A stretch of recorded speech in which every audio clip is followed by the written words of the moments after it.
ইনশাআল্লাহ তাআলা।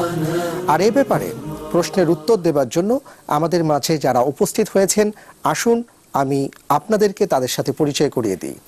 আমাদের মাঝে উপস্থিত হয়েছেন বিশিষ্ট ইসলামিক চিন্তাবিদ, শিক্ষাবিদ এবং গবেষক মোহতারাম ডক্টর মোহাম্মদ মনজুরে ইলাহি। আসসালামু আলাইকুম রহমতুল্লাহি ওয়া বারাকাতুহু। দর্শক, আমাদের মাঝে আরও উপস্থিত আছেন বিশিষ্ট ইসলামী চিন্তাবিদ, শিক্ষাবিদ এবং গবেষক মোহতারাম হাফেজ মুফতি মোহাম্মদ কাজী ইব্রাহিম। আসসালামু আলাইকুম ওয়া রাহমাতুল্লাহি ওয়া বারাকাতুহু। ওয়া আলাইকুম আসসালাম ওয়া রাহমাতুল্লাহি ওয়া বারাকাতুহু। কেমন আছেন মোহতারাম আপনারা? আলহামদুলিল্লাহ। আলহামদুলিল্লাহি রাব্বিল আলামিন। আমরা আজকের পর্বে ইনশাআল্লাহ তাআলা রাসূল সাল্লাল্লাহু আলাইহি ওয়াসাল্লামের সুন্নত নিয়ে আপনাদের কাছ থেকে কিছু জানার চেষ্টা করব, আর ওই সব বিষয়ই জানবো যেই প্রশ্নগুলো আমাদের সম্মানিত দর্শকবৃন্দ আমাদের কাছে করেছেন ফেসবুক এবং মেইলের মাধ্যমে। এবং আমাদের সম্মানিত দর্শকদের উদ্দেশ্য আমরা বলতে চাই যে এই অনুষ্ঠান চলাকালীন সময়ে আপনারা দেখতে পাচ্ছেন যে আমাদের মেইল এবং স্কাইপিতে যোগাযোগ করার জন্য, ফেসবুকে যোগাযোগ করার জন্য ঠিকানা দেওয়া আছে। আপনারা আপনাদের প্রশ্ন এই ঠিকানাগুলোতে আমাদের কাছে আপনারা দিতে পারেন। তো মোহতারাম, প্রথমেই আমি ডক্টর মনজুর ইলাহি আপনার কাছে আসছি যে সুন্নাহ কাকে বলে, এই প্রসঙ্গে প্রথমেই আমি সংজ্ঞাটা নিয়ে একটু কথা বলতে চাই। জি বিসমিল্লাহ, সাল্লাতু ওয়াসসালামু আলা রাসূলিল্লাহ ওয়া আলা আলিহি ওয়া আসহাবিহি ওয়া ওয়ালা। আস-সুন্নাহ একটি আরবি শব্দ, এর আবিধানিক অর্থ হচ্ছে আত-তারিকা, অর্থাৎ জীবন পদ্ধতি, পথ ইত্যাদি। এখানে এটা একটা কমন ওয়ার্ড, সেটা ভালো হোক অথবা মন্দ হোক, অর্থাৎ এই তরিকাটা, এই পথটা ভালো হোক অথবা মন্দ হোক।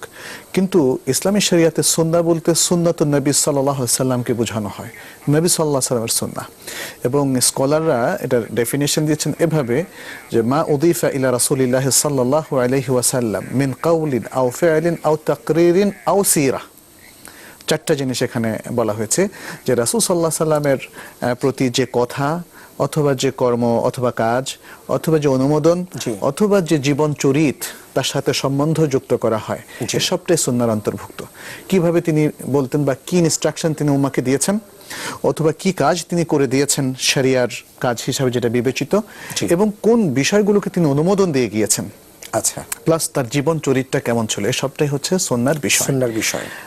যদিও যেমন যারা জুরিস্ট, ফুকাহা, তারা অবশ্য প্রথম তিনটার বিষয় বেশি গুরুত্ব দিয়েছেন, কারণ তার কাউল, তার ফেল এবং তার তাকরির এটাই শরিয়ার দলিল হিসাবে গ্রহণযোগ্য, বক্তব্য, তার কাজ এবং তিনি যেগুলোকে সত্যায়ন করেছেন। আর মুহাদ্দিসিনে কেরাম এবং অন্যান্য উলামারা সিরাটাকেও সুন্নাহর মধ্যে কিন্তু ইনক্লুড করে নিয়েছেন। এটা একটা বিষয়। তো আসলে এখানে আরেকটা বিষয় এসে যায়, সেটি হচ্ছে যে সুন্নাহর পজিশন অথবা সুন্নাহর মর্যাদাটা কি ইসলামে। ইসলামে সুন্নাহর অত্যন্ত গুরুত্ব রয়েছে, কারণ এটা হচ্ছে ইসলামের মৌলিক দুটো সোর্সের একটা। মোহতারাম, আমি আসবো এই ব্যাপারে আপনার কাছে ইনশাআল্লাহ তাআলা। তার আগে একটু মোহতারাম কাজী ইব্রাহিম আপনার কাছে জানতে চাচ্ছি যে এই কথার সূত্র ধরেই যে আমাদের জীবনে সুন্নাহর প্রয়োজনীয়তা বা আবশ্যকীয়তা কতটুকু, এই ব্যাপারে আমাদের দর্শকরা কিন্তু প্রশ্ন করেছেন যে আমাদের কতটুকু দরকার আসলে সুন্নাহকে আঁকড়ে ধরার ক্ষেত্রে। এই ব্যাপারে কোরআন এবং সুন্নাহ কি বলছে? আলহামদুলিল্লাহ ওয়াসসালাতু ওয়াসসালামু আলা রাসূলিল্লাহ ওয়া বাদ। সুন্নাহর যে আবশ্যকীয়তা, এটা হলো আমরা বলবো এটি ফরজ, অর্থাৎ একটা কাজ সুন্নাহ হতে পারে, একটা আমল নফল হতে পারে, সে আমলটি ফরজ ওয়াজিব হতে পারে। সে আমলটি যাই হোক না কেন, ফরজ হোক, ওয়াজিব হোক, নফল হোক, সুন্নাহ হোক, যেই নামে আপনি ডাকেন না কেন, সেই আমলটিকে রাসূলুল্লাহ সাল্লাল্লাহু আলাইহি ওয়াসাল্লামের তরিকা অনুসারে করাটা ফরজ।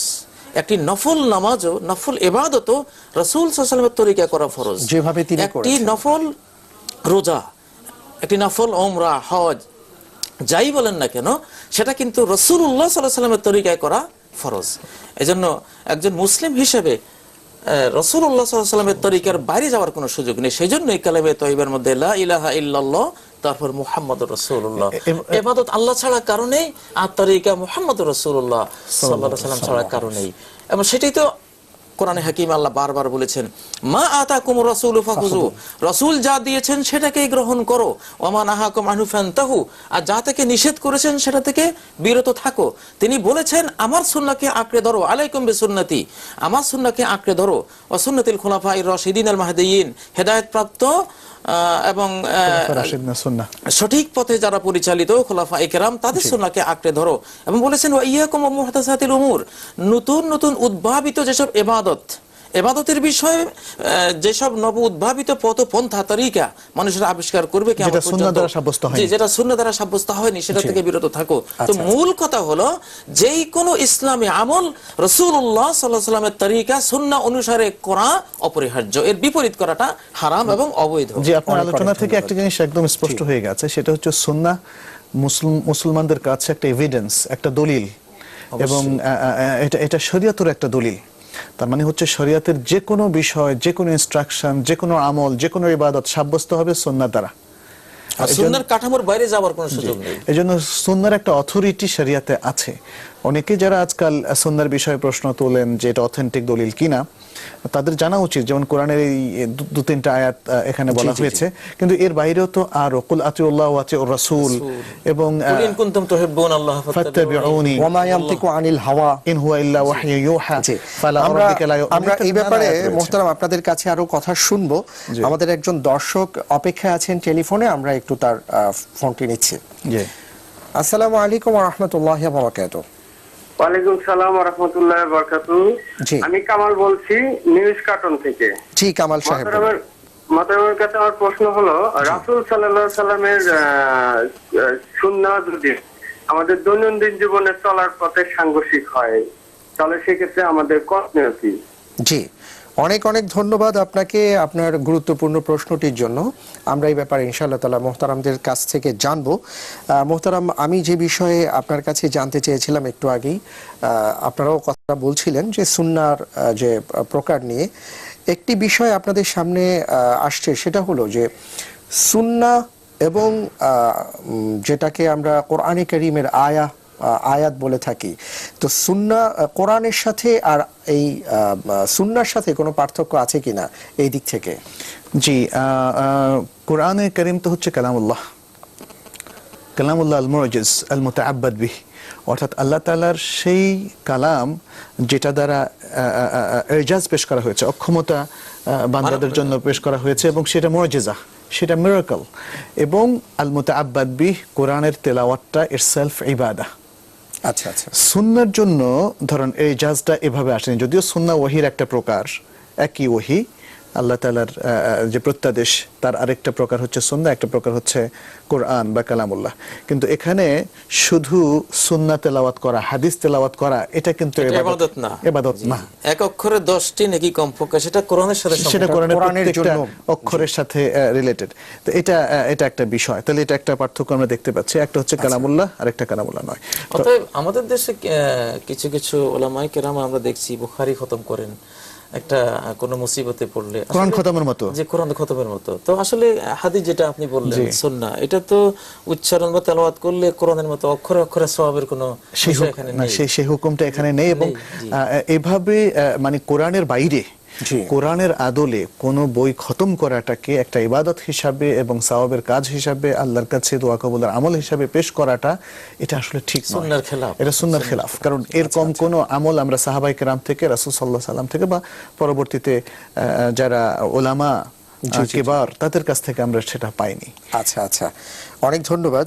আর এই মুহূর্তে একজন দর্শক যে ফোনে প্রশ্নটি করলেন, খুব গুরুত্বপূর্ণ প্রশ্ন, সেটি ছিল যে আমার দৈনন্দিন জীবনে আমি যখন বিভিন্ন কাজকর্ম সেখানে যদি কোনোভাবে দেখা যায় যে সুন্নত পালন করতে গেলে এটা সাংঘর্ষিক হয়ে যায়, তাহলে আমার কি করণীয়? আসলে কি বিষয়টা এমন হবে কিনা যে আমি জীবনের যা কিছু করব সেটা কখনো সুন্নতের খেলাফ হতে পারে কিনা, বা সাংঘর্ষিক হতে পারে কিনা জীবন ঘনিষ্ঠ বিষয়, একটু আপনি বলবেন? আসলে তিনি যেটা প্রশ্ন করেছেন যে কোনো কাজ যদি সুন্নাহর সাথে সাংঘর্ষিক হয়ে যায় বা সুন্নাহ মতো সেখানে হচ্ছে না, তো সেটা আমরা কিভাবে সেটা কি করব। জি। আসলে একজন মুসলিম হিসেবে আমরা ক্ষণকালের জন্য পৃথিবীতে এসেছি, আমরা প্রত্যেকটি কাজ করে যাতে আমরা আখিরাতে কিছু পুরস্কৃত হতে পারি, দুনিয়াতে শান্তি পেতে পারি, কবরে হাসরে শান্তি পেতে পারি, সেই চিন্তা আমাদের মূল। আর সেটা হবে না যদি রাসূলুল্লাহ সাল্লাল্লাহু আলাইহি ওয়াসাল্লামের তরিকা অনুসারে আমরা কোনো কাজ না করি। নবীজি বলেছেন যে মান আকালা তাইয়িবান ওয়া আমিলা ফি সুন্নাতিন ওয়া আমিনান নাস ওয়া ইকাহু দাখালাল জান্নাহ, যে পবিত্র খেলো, হালাল খেলো, ও আমিলা ফি সুন্নাতিন, এবং সুন্নাহর রিংয়ের ভেতরে, সুন্নাহর পরিমণ্ডলে থেকে সে আমলটি করলো, সুন্নাহর বাইরে গিয়ে আমলটা করলো না। ও আমিনান নাস ওয়া ইকাহু, আর মানুষেরা তার ধ্বংসাত্মক ক্ষতি থেকে বেঁচে থাকলো। এই তিনটি গুণ যদি কোনো মুসলিমের মধ্যে পাওয়া যায়, দাখালাল জান্নাহ, তাহলে সে জান্নাতে যাবে। তাহলে এখানে আমলা ফি সুন্নাতিন, সে সুন্নাহর ভেতরে থেকে আমলটা করেছে, তাহলে সুন্নাহর সাথে সাংঘর্ষিক হওয়ার তো আমাদের কোনো সুযোগ নেই। যদি সাংঘর্ষিক হয় তাহলে আমরা সেখান থেকে নিজেকে প্রত্যাহার করে নেব, সুন্নাহর দিকে ফিরে আসতে হবে। জি জি। আবু বকর সিদ্দিক রাদিয়াল্লাহু তাআলা আনহু, তিনি সামান্যতম ক্ষেত্রেও তিনি রাসূলুল্লাহ সাল্লাল্লাহু আলাইহি ওয়াসাল্লামের কোন তরিকার বাইরে এই বিশাল খেলাফত চালাবার সময়ও তিনি বিচ্যুত হতেন না। তিনি বলতেন যে আমি সামান্যতম একটি বিষয়ও যদি রাসূলুল্লাহ সাল্লাল্লাহু আলাইহি ওয়াসাল্লামের সুন্নাহ থেকে আমি বাইরে চলে যাই, আখাবুয়ান আজিগ, আমার ভয় হয় আমার হৃদয় বাঁকা হয়ে ইসলাম থেকে বিচ্ছিত হয়ে যাবে। অনেক ধন্যবাদ। আমি আসছি আপনাদের কাছে এই ব্যাপারে, তবে তার আগে একটু আপনাদেরকে জানিয়ে দিচ্ছি যে আমরা তো ফেসবুক এবং মেইলের মাধ্যমে এই বিষয়টি ছড়িয়ে দিয়েছি আমাদের অনুষ্ঠান সম্পর্কে। তো আলহামদুলিল্লাহ অনেক দর্শক আছেন যারা প্রশ্ন করেছেন, যারা আমাদেরকে স্কাইপের মাধ্যমে যোগাযোগ করার অনুরোধ জানিয়েছেন।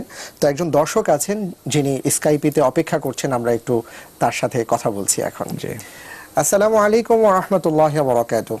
জি দর্শক, আমরা দেখতে পাচ্ছি আপনাকে, কেমন আছেন? আমি একটা প্রশ্নের উত্তর জানতে চাচ্ছিলাম। জি, সেটা হচ্ছে বিভিন্ন বইয়ে কোরআনের আয়াত থাকে, এমনকি পত্রিকার বিজ্ঞাপনে বিসমিল্লাহির রহমানির রহিম লেখা থাকে। জি। এইসব বই পড়ার সময় কি উযু করা প্রয়োজন বা কোনো সতর্কতা অবলম্বন করা প্রয়োজন?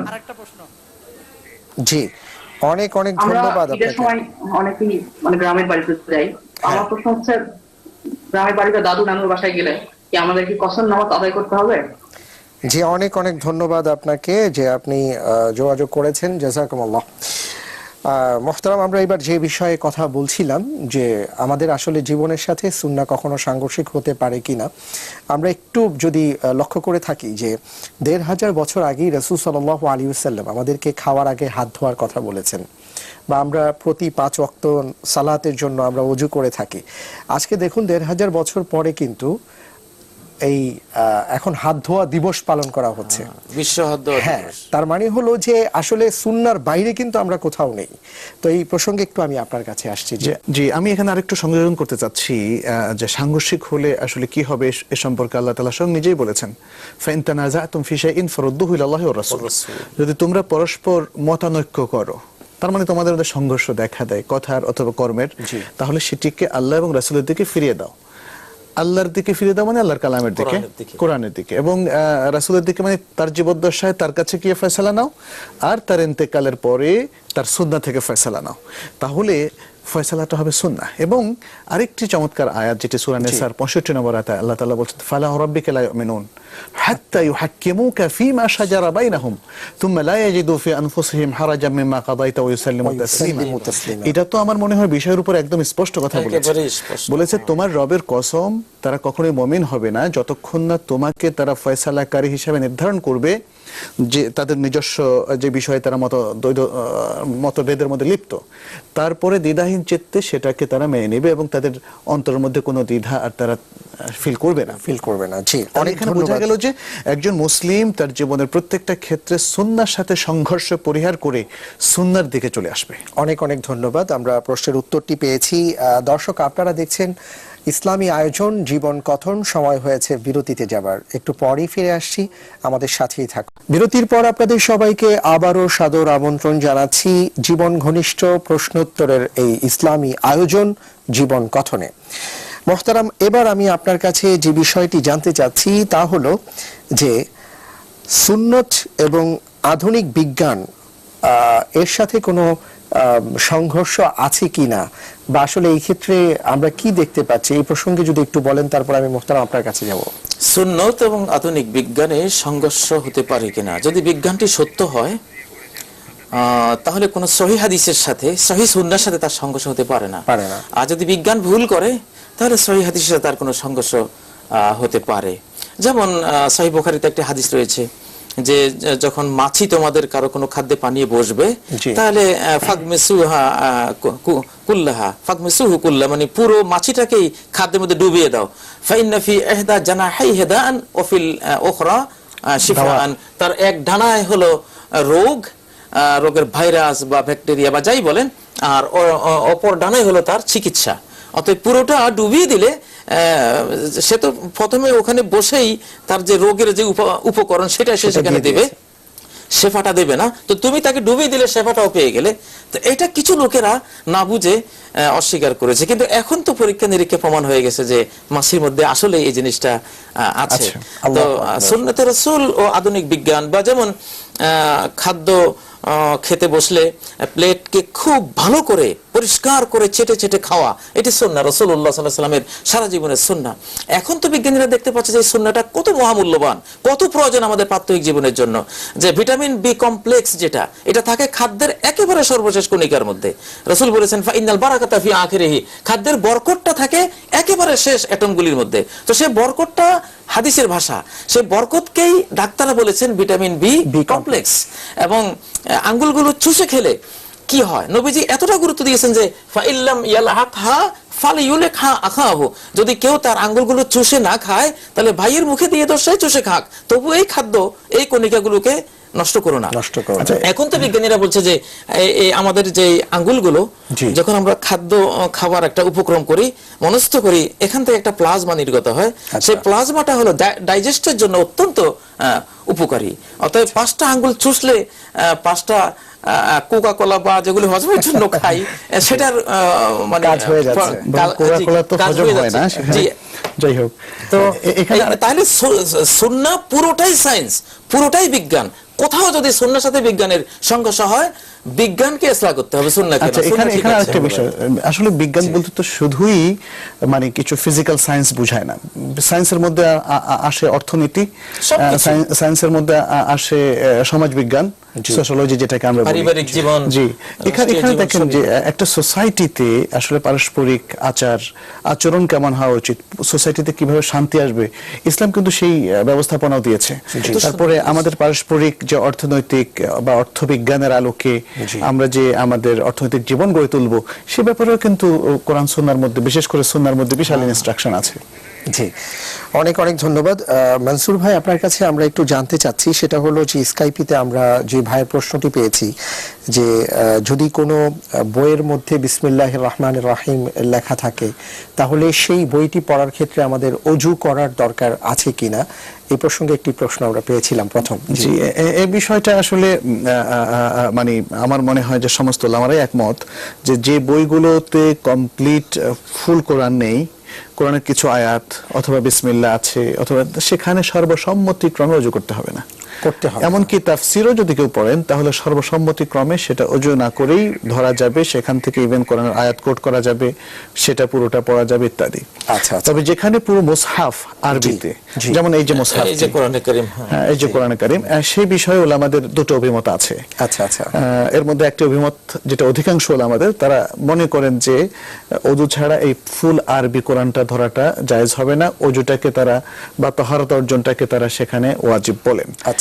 আর আরেকটা অভিমত হচ্ছে যে না, আসলে কোরআন পড়ার জন্য সেটা আরবি হলেও ওযু ছাড়া ধরা যাবে। এবং এই প্রসঙ্গে আমরা বর্তমান যুগের বড় আলেমদের মধ্যে দেখি শেখ আলবানী রাহমাহুল্লাহ, ডক্টর জামাল জারাবোজো, এরকম আরো অনেকে মত পোষণ করেছেন। তো এখানে বিষয়টা হচ্ছে আসলে এ সম্পর্কিত যে আয়াতটি পেশ করা হয় লা ইয়ামাসসু ইল্লাল মুতাহহারুন অথবা লা ইয়ামাসসু ইল্লা তাহির, যে আবু দাউদের হাদিসটা পেশ করা হয়, সেটা অনেকের মতে ফেরেশতাকে বোঝানো হয়েছে এভাবে তারা বলেন। আর অন্যরা বলেন যে না, ফেরেশতা হলেও কমন, এই জিনিসটা কমন সবার জন্য, সেই কারণে তারা মনে করেন যেটা মাস বা স্পর্শ করার জন্য, স্পর্শ করে পড়ার জন্য ওযু করাটা জরুরি। এই হচ্ছে দুটো মত। অনেক ধন্যবাদ। আমরা আসছি আপনাদের কাছে, তার আগে আরো একজন দর্শক আছেন স্কাইপিতে অপেক্ষায়, আমরা তার প্রশ্নটি নিচ্ছি। আসসালামু আলাইকুম ওয়া রাহমাতুল্লাহি ওয়া বারাকাতুহু। ওয়ালাইকুম আসসালাম ওয়া রাহমাতুল্লাহ। জি, আমি আহসান হাবিব বলছিলাম উত্তরা থেকে। জি জি, আহসান হাবিব ভাই, ভালো আছেন আপনি? জি আলহামদুলিল্লাহ। আচ্ছা জি, আপনার প্রশ্নটি বলুন। আমার প্রশ্নটা ছিল আমরা কোথাও এক জায়গায় কেউ কোনো লোক বসে থাকলে কোনো অতিথি আসলে বা কোনো গণ্যমান্য ব্যক্তি আসলে জি। উঠে দাঁড়ায় সম্মান করা ইসলামের দৃষ্টিতে এলাও আছে কিনা? আচ্ছা এটা। আচ্ছা জি, অনেক ধন্যবাদ আপনাকে। আমরা মোহতারামের কাছ থেকে জানবো ইনশাআল্লাহ তাআলা আপনি যে বিষয়ে জানতে চেয়েছেন। অনেক ধন্যবাদ। মোহতারাম, আরো একটি প্রশ্ন ছিল আমাদের দর্শকের।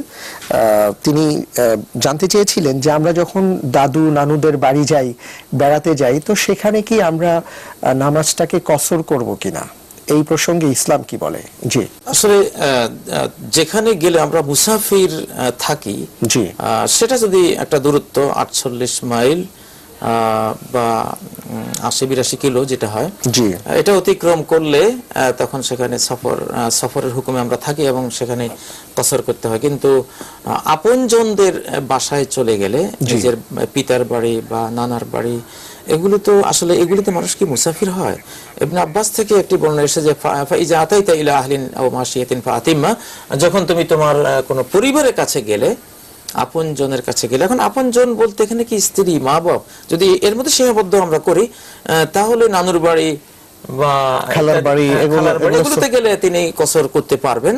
সফরের দূরত্ব হয়। জি, সফরের দূরত্ব যদি হয়। আচ্ছা। কিন্তু নিজের হয়তো নিজের মা, নিজের বাবা, নিজের আপন, একেবারে আপন বাড়ি বলতে আসলে মা বাবা এটাই বোঝানো হয়, পরিবার, স্ত্রী, এদেরকে, এরা যেখানে থাকবেন সেখানে গেলে কসর হবে না। আচ্ছা। এই ছাড়া আর যারা আছেন, যেটা তিনি প্রশ্ন করলেন, আচ্ছা, এখানে আলেমদের মধ্যে কেউ কেউ যেমন বিষয়টাকে আরেকটু সহজ করার জন্য এভাবে বলেছেন যে ইস্তিতান, অর্থাৎ কেউ যদি কোনো জায়গাকে জীবনের কোনো একটা সময় বা বর্তমান সময়ে যদি ওয়াতান হিসাবে ব্যবহার করে, যেমন বাবার বাড়ি কিন্তু তার বাসস্থান, তার নিজের বাড়ি বাসস্থান, এবং নিজের একাধিক বাড়িও যদি থাকে বাসস্থান, কিন্তু অনেক সময় যেমন শ্বশুর বাড়ি এটা বাসস্থানের মধ্যে হয় না, আবার হতেও পারে, হতেও পারে, মানে তিনি বাসস্থান হিসাবে এটা কোনো সময় ব্যবহার করেছেন কিনা বা এখন ব্যবহার করছেন কিনা, যদি সেটা হয় তাহলে এই যে ইদা আতাইতুম ইলা আহলিহি, সে অর্থটা এখানে প্রযোজ্য, তাহলে সেটা আর কসর করবেন না, কসর করবেন না। জি, অনেক ধন্যবাদ। আশা করছি যে আমাদের দর্শক যিনি প্রশ্নটি করেছেন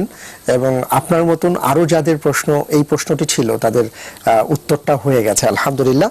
এরপরে আমরা যাচ্ছি আরো একটি প্রশ্ন আমরা যেটা পেয়েছি আমাদের এক ভাই উত্তরা থেকে, আহসান হাবিব ভাই স্কাইপিতে যে প্রশ্নটি করেছিলেন, যে আমরা অনেক সময় দেখে থাকি যে আমরা হয়তো অনেকে বসে আছি, কোনো একজন সম্মানিত ব্যক্তি এসছেন, আমরা তার সম্মানে দাঁড়িয়ে গেলাম বা উঠে দাঁড়িয়ে যাওয়া, এটা অনেক জায়গার প্রচলন দেখা যায়।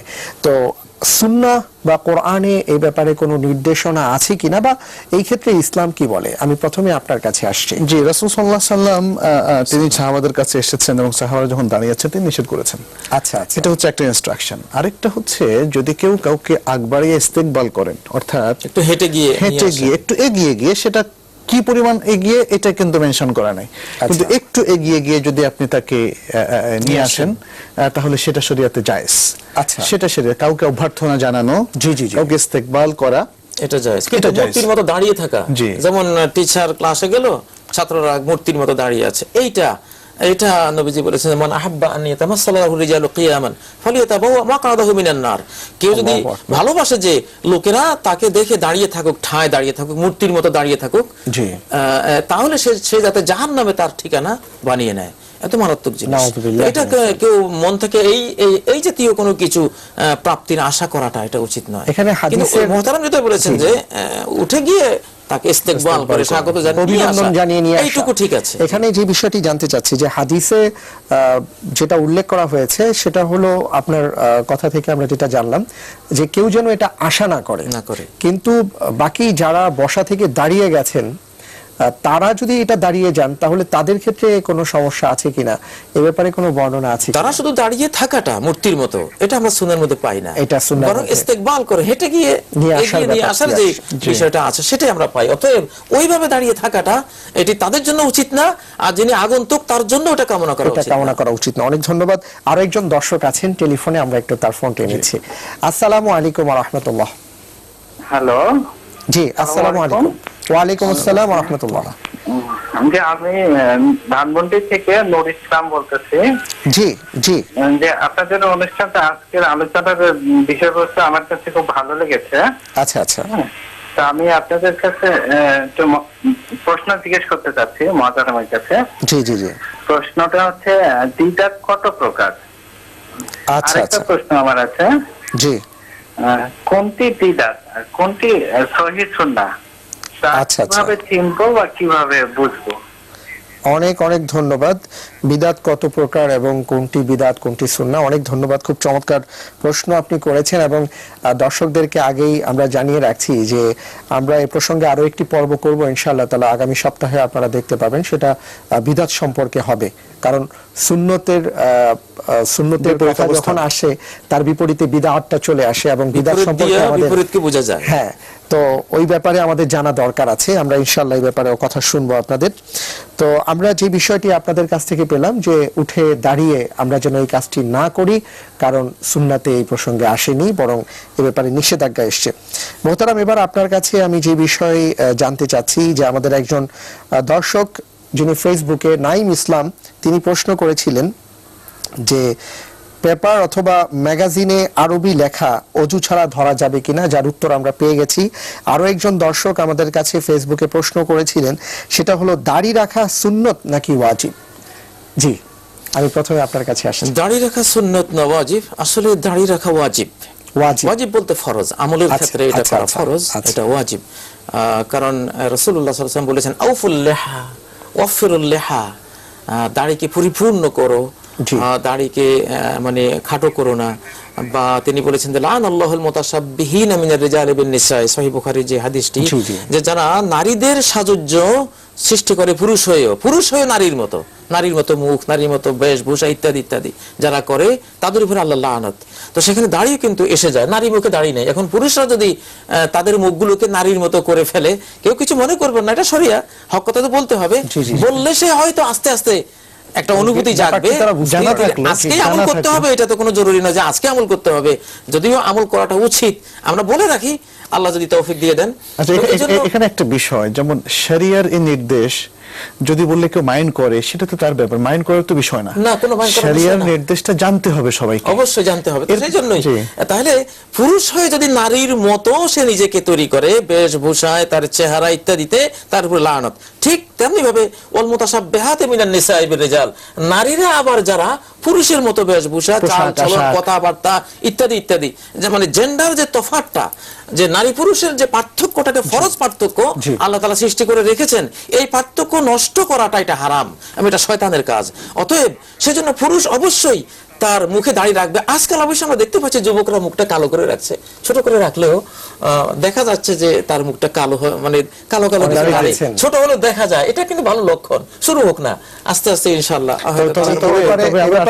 আপনার কাছে ফ্যাশন যাতে না হয়, আর কি ফ্যাশনের জন্য নয়, সুন্নতের জন্য, এটা হলো মূল প্রসঙ্গ। জি, অনেক ধন্যবাদ।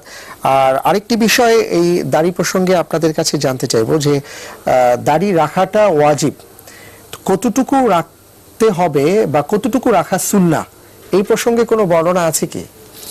এটা ওলামারা অনেকে বলেছেন যে দাড়ি রাখাটা হলো ওয়াজিব, বোঝা যাচ্ছে সে দাড়ি রেখেছে, এটা ওয়াজিব।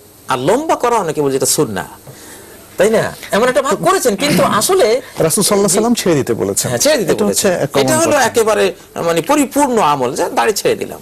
আচ্ছা আচ্ছা, অনেক অনেক ধন্যবাদ মোহতারাম। এই প্রসঙ্গে আমরা আরো কথা শুনবো ইনশাআল্লাহ তাআলা। প্রিয় দর্শক, আপনারা দেখছেন আমাদের ইসলামী আয়োজন জীবন কথন। সময় হয়েছে বিরতিতে যাবার, একটু পরই ফিরে আসছি, আমাদের সাথেই থাকুন। বিরতির পর আপনাদের সবাইকে আবারও সাদর আমন্ত্রণ জানাচ্ছি প্রিয় দর্শক, আমাদের সকলের প্রিয় অনুষ্ঠান জীবন কথনে। আমরা কথা বলছিলাম মোহতারাম দাড়ি নিয়ে। তো দাড়ি রাখার ব্যাপারে আর কি সায়েন্স কি বলে, আমরা যদি এই প্রসঙ্গে একটু জেনে নেই, তাহলে হয়তো আরো অনেকে উদ্বুদ্ধ হতে পারেন, আমরা আশা করছি।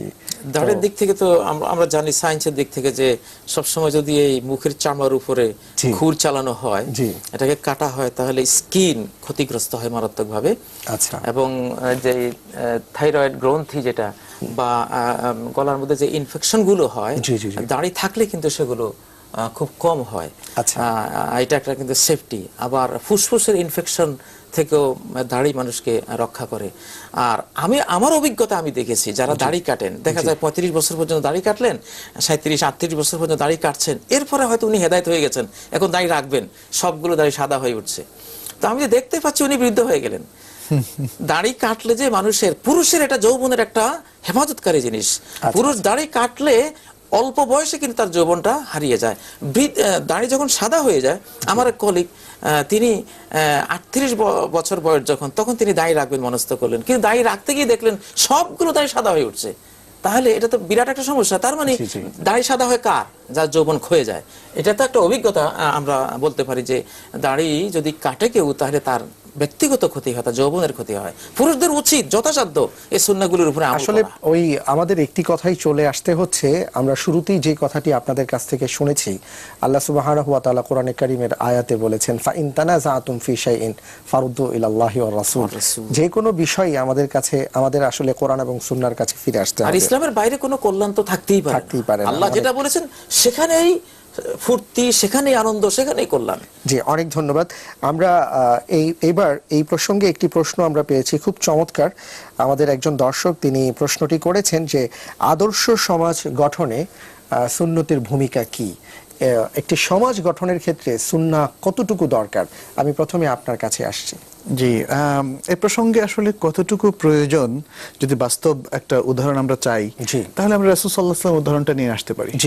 যে রাসূল সাল্লাল্লাহু আলাইহি ওয়াসাল্লাম জাহিলি সমাজকে পরিশোধিত করে যে মদিনার চমৎকার সমাজ গড়ে তুললেন, যেখানে বিভিন্ন আন্তধর্মীয় লোকেদের বসবাস যেমন ছিল, ঠিক মুসলমানরাও তারা ভাইয়ে ভাইয়ে সৌভ্রাতৃত্বের ভিত্তিতে চমৎকারভাবে একটা সমাজ গড়ে তুলেছিলেন। কিসের ভিত্তিতে? সুন্নাহর ভিত্তিতে। এবং এই সুন্নাহ ছিল রাসূল সাল্লাল্লাহু আলাইহি ওয়াসাল্লামের সুন্নাহ। যে সুন্নাহর কথা আজকে আমরা বলছি সেটাও রাসূল সাল্লাল্লাহু আলাইহি ওয়াসাল্লাম। সুন্নাহ মানে তো রাসূল সাল্লাল্লাহু আলাইহি ওয়াসাল্লাম নিজে তার জীবনে দেখে দিয়ে গেছেন কিভাবে সুন্নাহ মেনে চললে।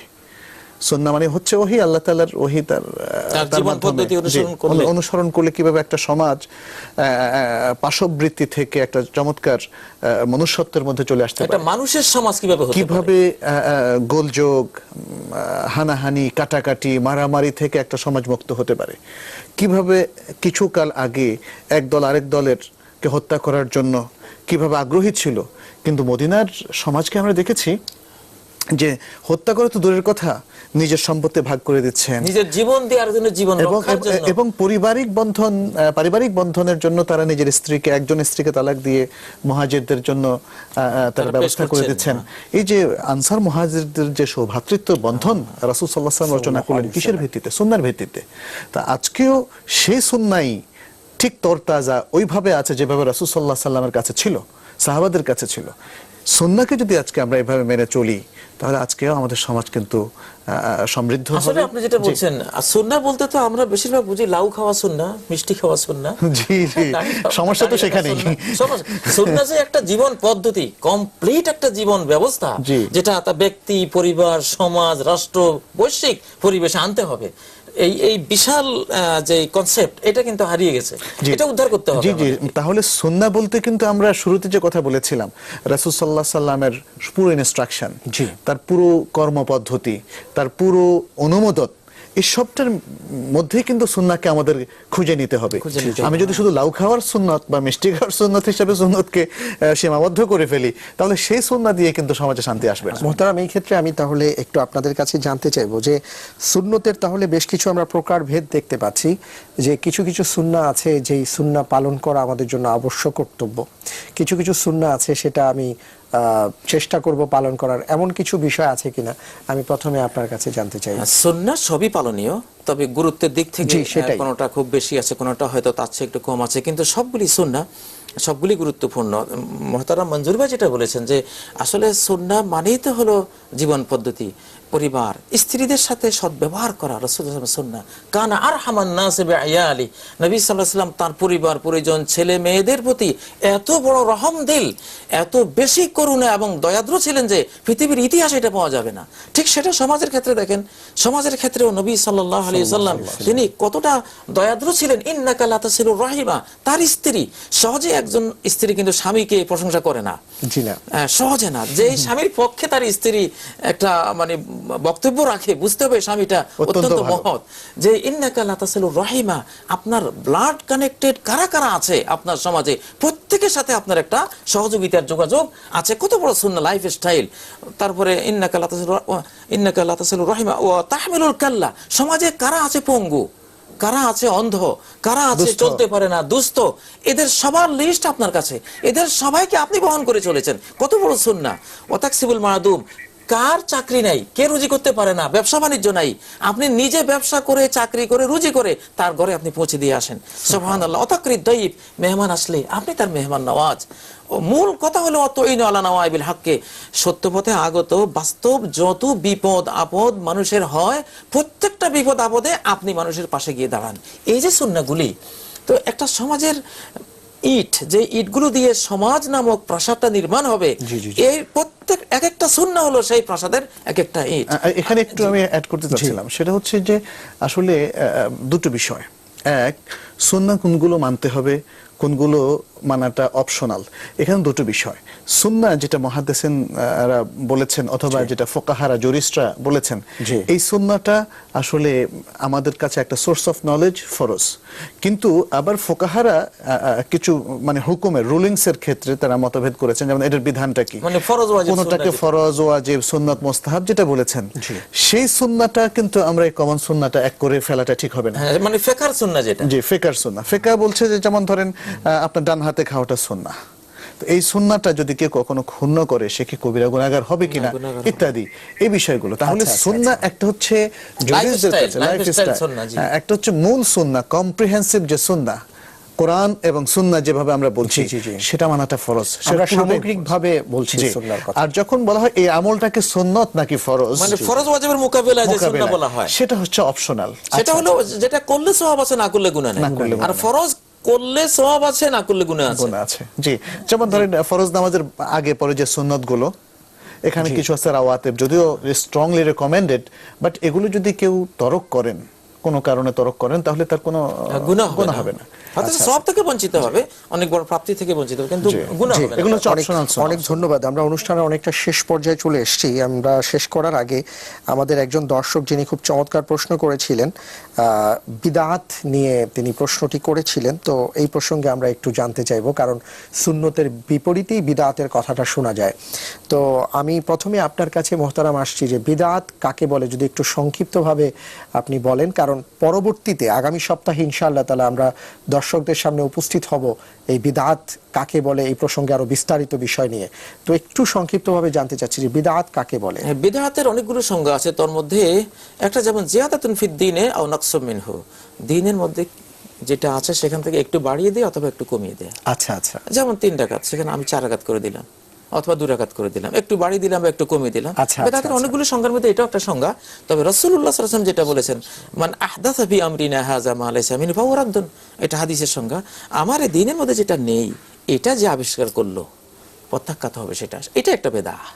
দ্বীনে যেটা নেই, দলিলে নেই, কোরআনে নেই, সুন্নাহে নেই, সেটা আমি দ্বীনের ইবাদত হিসেবে চালিয়ে দিলাম, এটা একটা বিদআত। এটাই হলো বিদআত। তো বিদআত সম্পর্কে আমরা ইনশাআল্লাহ তাআলা প্রিয় দর্শক আগামী সপ্তাহে মোহতারামদের কাছ থেকে জানবো। সেই পর্যন্ত আল্লাহ তাআলা আমাদের সবাইকে ভালো রাখুন, আমিন। মোহতারাম, আপনাদের দুজনকে জানাচ্ছি অনেক অনেক মোবারকবাদ আমাদের মাঝে সময় দেওয়ার জন্য। জাযাকুমুল্লাহু খায়রান, আহসানাল জাযা। আল্লাহ মোবারকবাদ। দর্শক, আমরা অনুষ্ঠানের শেষ পর্যায়ে চলে এসেছি, বিদায় নেবার পালা। আর বিদায় নেবার আগে যে প্রসঙ্গে একটু বলতে চাই সেটা হলো আজকের পর্বে যে বিষয় আলোচনা হয়েছে সেটা হলো সুন্নাহ। মোহতারাম বৃন্দ বলেছেন সেটা হলো লাইফস্টাইল। আমরা আমাদের লাইফস্টাইলটাকে চেঞ্জ করার জন্য অনেককে মডেল হিসেবে গ্রহণ করে থাকি, কিন্তু আমরা কি লক্ষ্য করেছি জীবনের সূচনা থেকে সমাপ্তি পর্যন্ত জীবনের যে কোনো অংশে আপনি যদি কাউকে মডেল হিসাবে গ্রহণ করতে চান, তাহলে একমাত্র রাসূল সাল্লাল্লাহু আলাইহি ওয়াসাল্লাম ছাড়া পৃথিবীতে কেউ দ্বিতীয় কোনো মডেল হতে পারেন না। সুতরাং আসুন না আমরা নির্বাচিত করি এমন একজন মডেলকে, যিনি আমাদের লাইফ স্টাইলটাকে এমনভাবে উপহার দিয়েছেন যার মাধ্যমে আমরা দুনিয়া এবং আখিরাতেও সফল হতে পারবো। আল্লাহ তাআলা আমাদের সবাইকে রাসূল সাল্লাল্লাহু আলাইহি ওয়াসাল্লামের আদর্শ মোতাবেক অর্থাৎ সুন্নাহ মোতাবেক জীবন পরিচালনা করার তৌফিক দান করুন, আমিন। এই প্রত্যাশা বিদায় নিচ্ছি। আর বিদায় নেবার আগে বলতে চাই, আমাদের কাছে আপনারা প্রশ্ন করুন এই ঠিকানায়। প্রযোজক জীবন কথন, এসএ টেলিভিশন, রোড নম্বর 116, বাড়ি নম্বর 47, গুলশান 1, ঢাকা 1212। আপনারা ইমেইল করতে পারেন জীবন.কথন@satv.tv। ফেসবুকে লগ অন করতে পারেন www.facebook.com/ www.jibonkothan.satv। এছাড়া যারা স্কাইপিতে আপনারা যোগাযোগ করতে চান, মেহেরবানি করে আপনাদের প্রশ্নের সাথে স্কাইপের আইডিটা বা আপনার ঠিকানাটি আমাদের কাছে জানিয়ে দেবেন। আগামী পর্বে আবার ইনশাআল্লাহ তাআলা দেখা হবে। রব্বুল আলামিন সবাইকে ভালো রাখুন, আমিন। আল্লাহ হাফিজ। আসসালামু আলাইকুম ওয়া রাহমাতুল্লাহি ওয়া বারাকাতুহু।